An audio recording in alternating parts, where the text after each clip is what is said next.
entire South Bengal stretch, the Ideopolis should be self-contained and distant from the parent city, with good connectivity with the nearest transport hub. A few pockets comprising of marshy lands along the Kalyani Expressway and similar areas on the West Bank may be ideal locations. The success of the Ideopolis lies in the creation of an economically vibrant, socially balanced and environmentally sustainable development. A multi-layered socio-economic fabric set up in a work and stay principle is a sustainable model where the population will comprise of people from all economic strata working and living cohesively to sustain and run the urban machinery. We have now evolved a grand vision of the Business Analytics Campus, where the principal work options are in the business analytics sector, along with employment options in ancillary services like IT, commercial and health services that will help in running a self-sufficient township. The support services will be catered to by a sustainable labor force comprising of the surrounding rural population, trained through the vocational institutes. A sustainable design means an ecological and environmental conscious design which will comply with green rating norms. The design concept of the Ideopolis revolves around urban design structures to which the building fabric will conform and a defined zoning pattern for all the functional elements. The urban fabric will be subject to certain development controls based upon climate, transport, landform reconstruction, separation of water, landscape and architectural style. The effect of Kolkata's tropical hot and humid climate will be mitigated with the use of various features including corridors in the outer periphery, shaded walkways and the creation of water bodies to cool the microclimate. The level of the existing low-lying agricultural land will be raised by the age-old and most economically viable practice of cut and fill, thereby creating borrow pits, which will be converted to water bodies, both to enhance the environment as well as act as drainage channels. Pisciculture and water recycling are to be adopted for keeping the water clean. The water bodies are to be developed as the main landscaping feature with fountains for aeration and a wide variety of aquatic plants, the environment being enhanced with pedestrian bridges and timber jetties. A green buffer zone of tall trees along the periphery of the campus will create an introverted environment and provide a noise, pollution and visual buffer. Tree placement would ensure that summer and winter flowering trees are interspersed with each other, ensuring the landscape remaining vibrant throughout the year. Vehicular access would be restricted and pedestrian circulation and cycle travel would be encouraged. Eco-friendly modern modes of transport like battery-operated buses, monorail and waterboats would be used. Respecting the idiom of the Garden City, the architectural form should follow the principle that nature is God's supreme creation and therefore man's creation should be subservient to it and should complement with the surrounding nature. The influence of local culture and heritage is reflected in a minimalist manner by the use of terracotta through exposed brickwork. The theme of the Ideopolis will be a garden city comprising of separate institutional nodes, functionally interconnected through a mix of commercial, office, health, residential and recreational facilities, creating a decentralized planning that will aid in an all-time vibrancy and greater safety. Each node will be separated by landscaped and recreational buffer zones, which are the green lungs for the population, making the development more eco-friendly. The nodes will fan out from a central nucleus that will be the lifeline of the township. This nucleus may be a vast expanse of water, providing an idyllic destination for the inhabitants and around which the premium commercial properties will develop. Let us take a visual journey through the Ideopolis and submerge ourselves in its serene ambience. Expansive institutional campuses with low-rise buildings set amidst open grounds that merges with the surrounding rural landscape. Student hostels with ample sports facilities. The predominant use of exposed brick using the availability of burnt bricks in rural Bengal. Vibrant interactive zones including courtyards, open-air theatres and a students' recreational center. The school and vocational center with the contemporary use of traditional forms. The public and semi-public zones including hotels, convention centers, exhibition, seminar and conference areas, shopping malls, museums, etc. all overlooking the serene waterfront with boating jetties and a floating market. Vast green expanses acting as life-giving lungs for the development. The signature town with deluxe apartments, with its centrally commanding architectural presence, surrounded by a green swathe of rolling parkland forming the golf course, a major revenue-earning tourist attraction. Radiating water bodies, the hub of activities like rowing, angling, aquariums and a picturesque waterfront. The supreme embodiment of the celebration of water, bazaar-style market areas reminiscent of the old world charm of the gullies of small towns. A central marketplace or hut for mobile vendors and neighboring villages to sell farm-fresh products. The Arts, Crafts and Performing Arts Village, dedicated to reviving traditional crafts of Bengal. The residential sector with flexible living arrangements for the residents and visitors with a variety of residential accommodation including room housing, bungalows, HIG, MIG and LIG clusters, apartment towns, deluxe and super deluxe penthouses.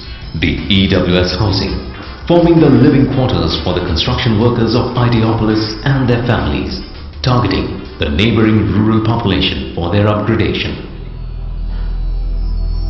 Thank you for taking this journey with us, and we hope for your continued support in the future. Let us go forward together in the building of Bengal's new dawn of innovation, the new jewel in its crown.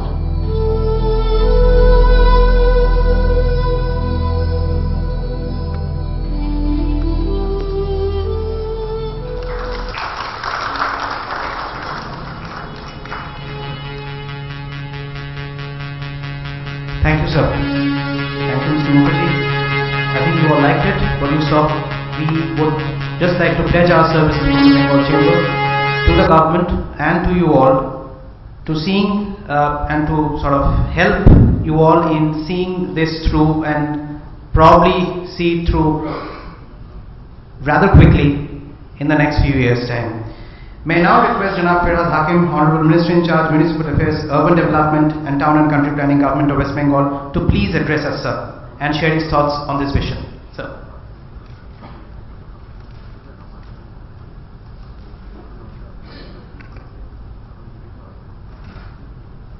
My Principal Secretary of our department, Urban Department, Sri Devashish Sen, Sri Kollon Datto, old friend of mine, Sri Amonish Dasgupta, Sri Dulal Mukherjee, Mr. Roy. Yes, I am delighted to see the work of Mr. Dulal Mukherjee and an initiative taken by Bengal Chamber of Commerce. I think this is the first time that the oldest chamber has taken such an initiative and have presented before us the concept of this new township. As far as the government is concerned, yes, we have started in a different way, but now you may say it as reforms. We have already sanctioned in our cabinet this 14Y, where anyone can build a township there, and many more good news is for the construction industry. We have lifted many barriers there, and our government likes the people should work and the progress will automatically be in the state. So with this basic concept, I welcome everything that has been presented here. This is actually a new concept of this analytic township, where there will be a business, there will be housing, there will be a different arena of the modern township, and every facilities will be available there. I will not bore you by lending my speech anymore, because from the morning all of you are here. But yes, we welcome the new ideas and we welcome the group who will work together to bring progress to the state. And when anyone can differ from me, but our department, the construction industry, the infrastructure industry, that brings more potential, more economy to the state. Every activity is here. Not only involve the creation of the township, creation of the housing, creation of the infrastructure, creation of the IT hubs, but it will directly, indirectly facilitates to grow more and more industry around the state with these type of facilities. If the township is not there, how they will run the cement industry, how they will run the other industries, steel industry and other industry. Every industry is related to the township, and I admire Dulal Mukherjee every time. He is a new creator, and this time also he has done a great job for us. Yes, Kollani is a developing area. Kollani has huge private lands around Kollani is available there, and the Kollani highway, which is maintained by the KMDA, we are almost we have developed that road, and it will be around wide 60 meters wide. So their new township can be developed there. Many more townships are coming. You will see in next few months many more project townships are coming. They are having regular dialogue with us, and creation of this type of township will be first in the country. So I welcome that, and I am grateful that this type of initiative is taken by the Bengal Chamber of Commerce. Thank you.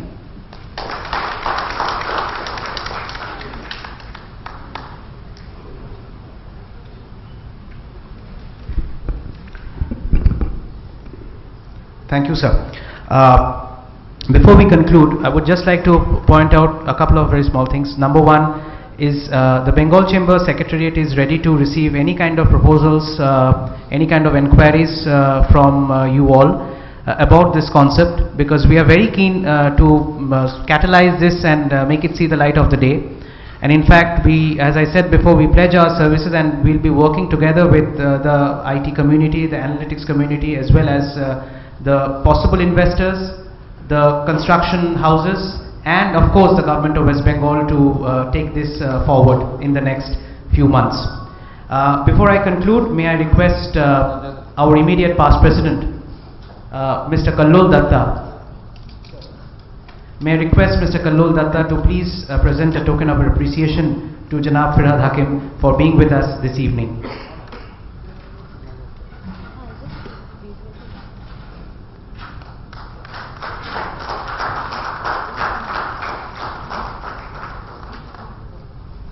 May I also request Mr. Ambarish Dasgupta, our President Designate, to please present a token of appreciation to Mr. Debashish Sen.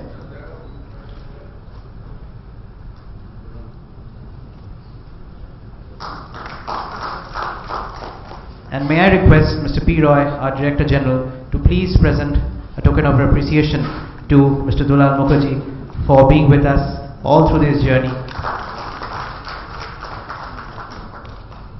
Thank you very much. We now draw the curtains to our program, and we shall follow this up with smaller workshops, more focused programs on what we are going to do exactly in the future, and we shall all keep you updated and informed. Thank you for being with us.